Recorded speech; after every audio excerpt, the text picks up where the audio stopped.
So here's how to upload a song on Soundcloud. First, you want to open the Play Store, and then you want to search for Soundcloud, and then you want to make sure you have the application. Install it if you don't have it already, and then click on Open to open the application. Now you want to make sure you signed in with your account or using an email. Now you want to press on the library icon at the bottom, and then you want to click on the settings icon on the top next to the profile. And then click on account, and then make sure the email right here is verified, which is the email linked to your account.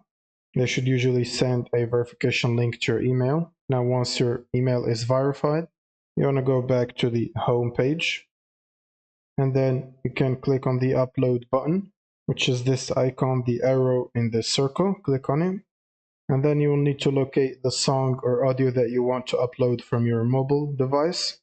And once you pick your file, you should give it a title, and you should also pick genre and describe the track and add captions if you want to, which is optional.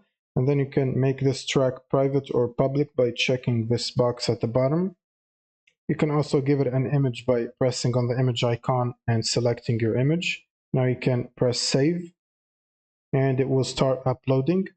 Now once the upload finishes, you should get a notification at the top saying upload finished. And if you click on the notification, it should take you to the track which you can listen to by pressing the play button. And it should play the song that you've uploaded earlier. And that's pretty much it. Thank you guys for watching, and subscribe.